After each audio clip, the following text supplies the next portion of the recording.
Exactly. It's just you on the network. Yeah. It's like having a wide open highway just to yourself. And hopefully the iPad 3 will bring 4G to the masses. Yep. Which is something that Apple's very good at. It's bringing something that you don't think you really need yet to a And hopefully, huge audience.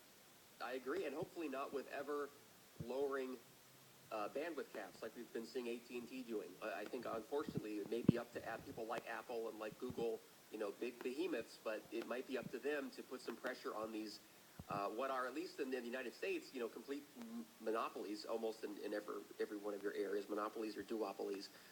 And so they want to keep cutting back on the bandwidth at the same time that Apple wants us to be using more bandwidth and doing more with our devices. So hopefully they'll put some pressure on them to reverse that trend. Especially if this is going to have a HD display, retina display. If you're going to be watching any HD content, you're going to need that bandwidth. Well, talking of bandwidth, they're now talking about Siri. And we all know that Siri can use a little amount of bandwidth. And it'll be interesting. I mean, if they're mentioning Siri now, hopefully they're going to be talking about Siri on the iPad 3. Yep. It would make sense to put it in there. It's only a software thing. And they've had time now to upgrade all their infrastructure to support another million or billions of devices that they're going to be running on Siri. So Siri, I think, on the iPad would make more sense than necessarily on the iPhone, because I think a lot more business users, they'll have an iPhone, but they'll also have like an iPad that they take with them on a train and things. So that would be interesting. Yeah. And the iPhone's now going to Japan. Did he just announce that? Supporting Japanese. So iOS 5.1 available today, rolling out to Japan over the next few weeks. Yep. So I guess they've got to get it out there first. Yeah. Also, Siri is apparently now going to do Australian and French and German. German and Japanese. Wow. It must have been tough to teach it how to speak Australian. It's such a vastly different language, All the English-speaking languages are just so different. even UK English and American English, there's significant differences. Yeah. And even just between England and Scotland, there are huge differences between dialects. Yep. Wow. Yeah. So you're just talking about the amount of downloads they've had on the App Store. There are 585,000 apps on the App Store at this point. With over 25 billion downloads, which is mind-blowing. Wow. 25 billion was downloaded in China. Now, do we know if they're counting re-downloads and updates? Because I've always wondered that.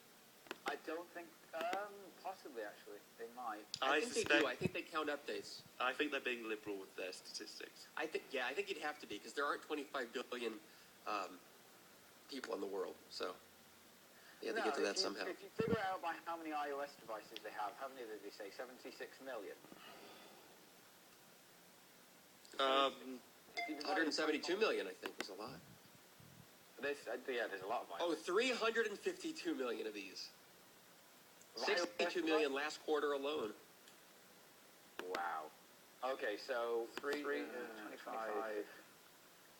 Now, he's talking a lot about a post-PC era. He just said you can't talk about the post-PC era without talking about the App Store.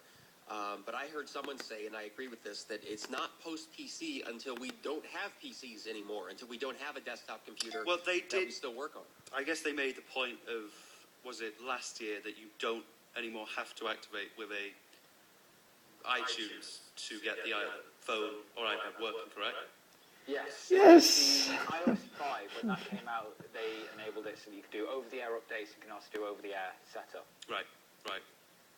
Which was a very good step for them, because It is. It's very, very handy. I would always be because they got to the point where they would activate it for you in the store. Yeah.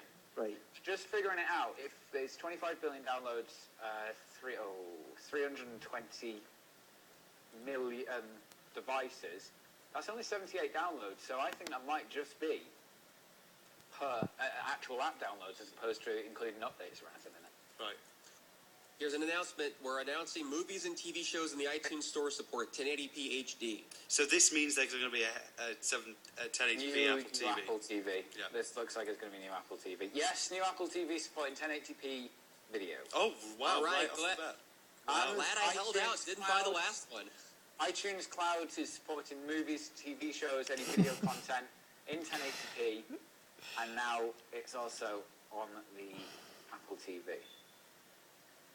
And they're showing the new Apple TV menu system, which looks exactly the same It's the old one. as the old one, but it's got nicer icons now. A lot kind of more iOS-y buttons.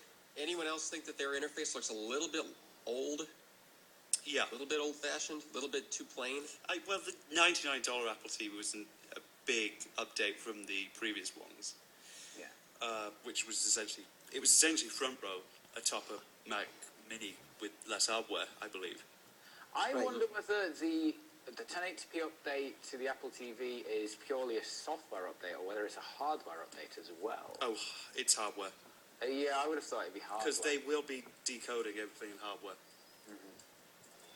Oh, and iTunes playlists are also supported on iCloud. Yeah. Interesting. Very interesting.